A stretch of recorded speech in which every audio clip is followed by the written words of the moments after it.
अस्सलाम वालेकुम, welcome back to my channel. आज बहुत ही टेस्टी और बहुत ही मज़ेदार सी बनाएंगे मटन कढ़ाई, जो कि बहुत ही सिंपल और आसानी के साथ बनाएंगे। बहुत ही ज़्यादा मिर्च मसाले हम इस्तेमाल नहीं करेंगे। बिल्कुल सिंपल और ज़बरदस्त सी कढ़ाई बनाने की ख़ास ट्रिक मैं आपसे शेयर करने लगी हूँ। मज़ेदार सी सिंपल सी कढ़ाई की रेसिपी स्टार्ट करने से पहले मेरी आपसे रिक्वेस्ट है कि अगर आप मेरे चैनल पर नए हैं तो प्लीज़ मेरे चैनल को जल्दी से सब्सक्राइब कर लीजिए, और रेसिपी पसंद आती है तो अपने दोस्तों और फ्रेंड्स के अंदर आप इसको शेयर भी कर लिया करें। रेसिपी स्टार्ट करते हैं। बिस्मिल्लाहिर्रहमानिर्रहीम। यहाँ पे मैंने लिया था एक पैन और उसके अंदर डालूंगी ऑयल। ऑयल के बाद डालूंगी यहाँ पे साबुत गरम मसाले। तो मैंने गरम मसालों के अंदर लिया था सफ़ेद ज़ीरा, काली मिर्च और लौंग, और साथ ही मैंने हरी इलायची ले ली थी इसके अंदर। और इन सभी चीज़ों को ऑयल के अंदर डाल के हल्का सा आप इसको खुशबू देने तक भून लीजिएगा। इसके बाद आपने डालना है 2 से 3 मीडियम साइज़ के प्याज को स्लाइस कर लीजिएगा, बारीक साइज़ में शामिल कर दीजिएगा।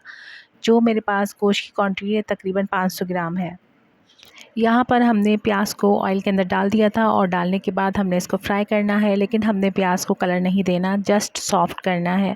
तो आपने जब लगे आपको कि प्याज आपकी हल्की सी सॉफ्ट हो गई है और हल्का सा पिंक कलर आ गया है, ज़्यादा प्याज को बिल्कुल भी ब्राउन नहीं करना है, तो उस टाइम पे आपने धुला हुआ गोश्त इसमें शामिल कर देना है। तो यहाँ पे मेरे पास है मटन का गोश्त तकरीबन 500 ग्राम के करीब, मैंने जिसको बहुत ही अच्छे से वॉश कर लिया था। गोश्त को हमेशा बहुत ही अच्छे से वॉश किया करें, उसके बाद इसका पानी रिमूव करके ही आप प्याज के अंदर शामिल किया करें। इससे आपके गोश्त के अंदर बहुत ही अच्छी सी महक आ जाती है और गोश्त आपका बहुत ही अच्छा बनता है। तो यहाँ पे आप देख रहे होंगे कि मैंने अब इसकी करनी है भुनाई, और भुनाई आपने इस टाइम पे बहुत ही अच्छी सी लग के करनी है। यहाँ पर गोश्त अपना पानी रिलीज़ करेगा, आपने गोश्त का पानी ट्राई करना है। इसकी 10 से 15 मिनट अच्छे से भुनाई करनी है। जब ऑयल अच्छा सा सेपरेट होने लगे उस टाइम पे आपने इसके अंदर अदरक लहसुन का पेस्ट शामिल करना है 1 चम्मच भर के। यहाँ पर मैंने 1 चम्मच अदरक लहसुन का पेस्ट शामिल किया है, और उसको डालने के बाद आपने मज़ीद इसको भूनना है, तकरीबन 5 मिनट या 3 मिनट ज़रूर भूनें इसको। यहाँ पे सारा कमाल ही इस गोश्त की भुनाई का है, क्योंकि इसको चढ़ाने से पहले ही बहुत ही अच्छा सा भून लिया जाता है। इससे ये बहुत ही सुपर डुपर और मज़ेदार बनता है। तो यहाँ पे आप देख रहे होंगे तकरीबन 2 से 3 मिनट हो गए थे मुझे अदरक लहसुन डालने के बाद भी। मैंने इसको बहुत ही अच्छे से भून लिया है। अदरक लहसुन की बहुत ही प्यारी सी खुशबू आ रही है। इसके बाद आपने डालना है इसमें तकरीबन हाफ़ प्याली के बराबर फिटा हुआ दही। दही को चेक कर लीजिएगा, खट्टा नहीं होना चाहिए। नॉर्मल दही लेंगे तो सालन की ग्रेवी टेस्टी भी बनती है और खाने में भी मज़ा आता है।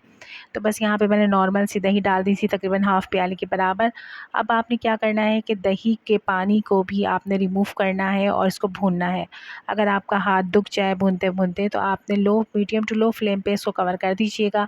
जब आपको लगे कि आपकी दही बहुत ही अच्छे से भुन गई है, उसके बाद का प्रोसेस मैं आपसे बाद में शेयर करूँगी। तो बस ये छोटी-छोटी सी ट्रिक होती है जिससे आपका खाना बहुत ही टेस्टी और मज़ेदार बनता है। यहाँ पर आप देख रहे होंगे कि बहुत ही अच्छे से मैंने इसकी बुनाई की है, कवर कर दिया था। यहाँ पे दही का पानी रिमूव हो चुका है और ऑयल थोड़ा-थोड़ा सेपरेट होने लगा है। तो इस टाइम पे हम इसके अंदर डालेंगे हाफ़ टी स्पून के बराबर नमक। नमक डालने के बाद आपने इसको 1 मिनट के करीब और मज़ीद इसकी भुनाई करनी है। ऑयल बहुत ही अच्छे से सेपरेट हो जाए, आपको लगे कि बहुत ही अच्छे से आपकी प्याज और दही के साथ आपका मटन अच्छे से भुन गया है, उस टाइम पे आपने इसके अंदर गर्म पानी ऐड करना है। ठंडा पानी बिल्कुल भी मत डालिएगा, क्योंकि हम नॉर्मल टेम्परेचर वाला पानी ऐड कर देते हैं तो कुकिंग प्रोसेस रुक जाता है और टेस्ट में भी काफ़ी हद तक कमी आ जाती है। तो अगर आप चाहते हैं सुपर डुपर होटल स्टाइल कढ़ाई मज़ेदार सी, तो आपने लाजमी इसके अंदर गर्म पानी ऐड करना है। पकते हुए सालन के अंदर कभी भी ठंडा पानी नहीं डालना चाहिए। तो यहाँ पे आप डालिए इसके अंदर गर्म पानी, ताकि आपका मटन बहुत ही जल्दी से बन जाए, क्योंकि हम आम पैन के अंदर इसको बना रहे हैं। अगर आप कुकर या प्रेशर कुकर का इस्तेमाल कर रहे हैं तो उसके अंदर तो कोई इशू नहीं होता, फ़ौरन से सुपर डुपर सा गोश्त गल जाता है। लेकिन पैन के अंदर आपको थोड़ा सा टाइम ज़्यादा लग जाता है, लेकिन खाना आपको बहुत टेस्टी बनता है।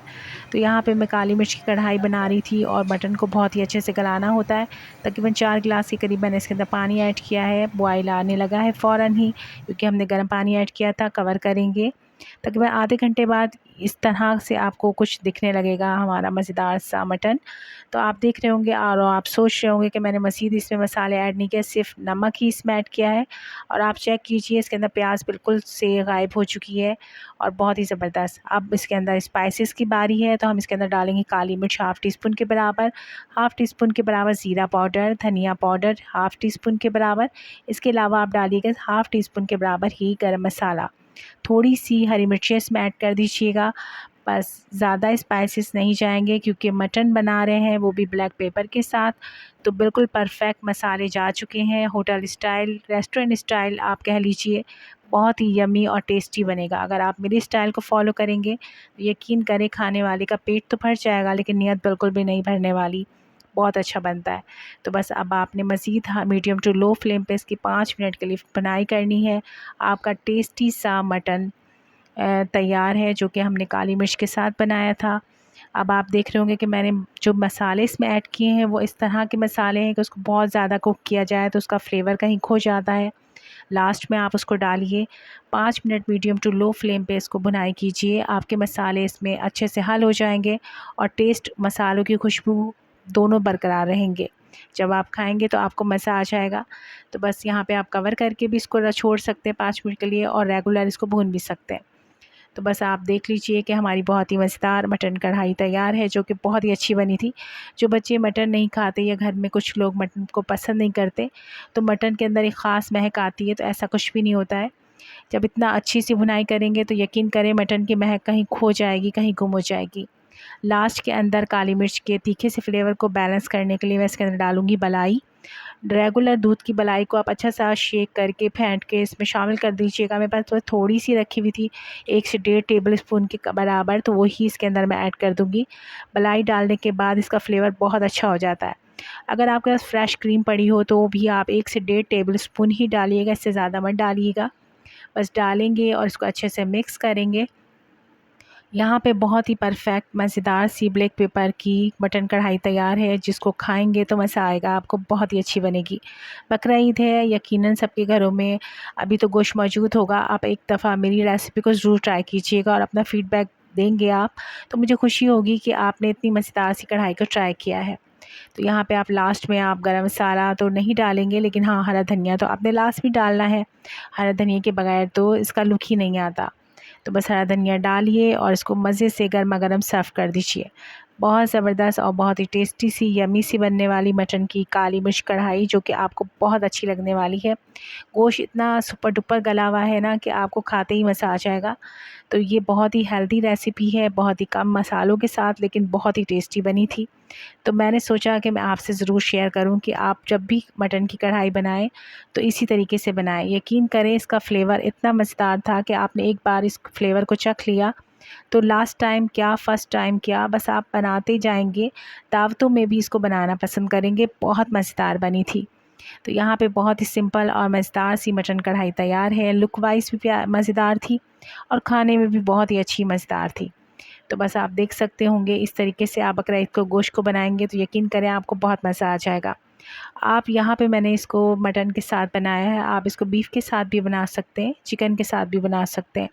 रेसिपी को वैसी ही रहने दीजिएगा जैसी कि मैंने बनाई है। फिर आप उसका टेस्ट को देखिएगा, आपको मज़ा आएगा।